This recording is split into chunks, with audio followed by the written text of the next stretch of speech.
શહેરમાં અને ખાસ કરીને પુણા, વરાછા સહિતના વિસ્તારોમાં ઊંચા વ્યાજે રૂપિયાથી નાનો ગેરકાયદે વેપાર કરતા અસામાજિક તત્વોની દાદાગીરી વધી રહી છે। ઉછીના આપેલા રૂપિયા પરત નહીં મળતા હવે આ તત્વો અપહરણ, મારામારી અને હવે તો રૂપિયાની વસૂલી કરવા બલાત્કાર જેવા ગંભીર ગુનાઓને પણ અંજામ આપી રહ્યાના આક્ષેપ સાથે વરાછા પોલીસ મથકે એક પરિણીતાએ ફરિયાદ નોંધાવી હતી।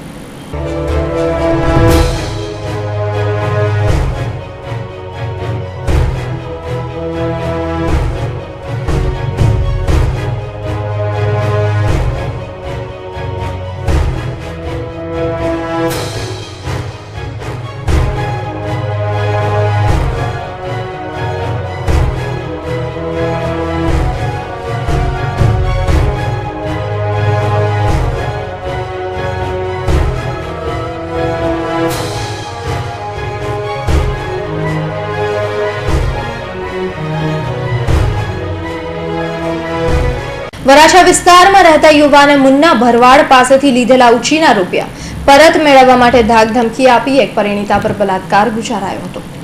વિસ્તારમાં રહેતા એક યુવાને મુન્ના ભરવાડ પાસેથી એક મહિલાના દિયરે રૂપિયા ઉછીના લીધા હતા અને ત્યારબાદ સમયસર રૂપિયા પરત આપી ન શકતા મુન્ના ભરવાડે આ મહિલાને ગત તારીખ 17/2/2017ના રોજ સોસાયટીના દરવાજા પાસે બોલાવી બાદમાં જીલા કરશન ભરવાડ સાથે મળી આ મહિલાને પોતાની 4-વ્હીલર ગાડીમાં ગાયત્રી સોસાયટી ખાતે આવેલા લેસના કારખાના પર લઈ ગયો, જ્યાં પરિણીતાને મારી નાખવાની ધમકી આપી બલાત્કાર ગુજારાયો અને જો બલાત્કાર અંગે કોઈને કંઈ કહીશ તો તારા પતિ અને દિયરને મારી નાખીશ તેવી ધમકી પણ મુન્ના ભરવાડે આપી હતી।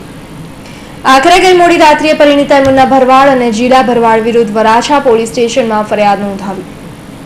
ફરિયાદી મહિલાએ મુન્ના ભરવાડ અને જીલા ભરવાડ સામે બલાત્કારના આક્ષેપ કરી ફરિયાદ નોંધાવી હતી અને આ સાથે ફરી એકવાર વરાછા સહિતના વિસ્તારોમાં પરવાના વિના ઊંચા વ્યાજે નાણાં ધીરવાનો ધંધો કરતા તત્વોની દાદાગીરી સામે આવી છે।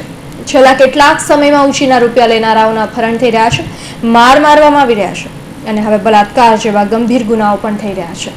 ત્યારે સમગ્ર વિસ્તારની પોલીસે આવા ફાઇનાન્સરો પર કેમ મીઠી નજર રાખી બેઠી છે તેવા અનેક સવાલો ઉઠી રહ્યા છે। આવા અનેક કેસ બની ગયા છે જેમાં પીડિતોએ આપઘાત કર્યાના વારા આવ્યા છે। હવે આવી ઘટનાઓ માત્ર એક વિસ્તાર માટે જ નહીં પરંતુ સમગ્ર શહેર માટે ચિંતાનો વિષય છે। ત્યારે પોલીસ કમિશનર આવા ફાઇનાન્સરો પર કેવી ગાજ લાવે છે તે જોવાનું રહ્યું। Bureau report, Hind TV news, Surat.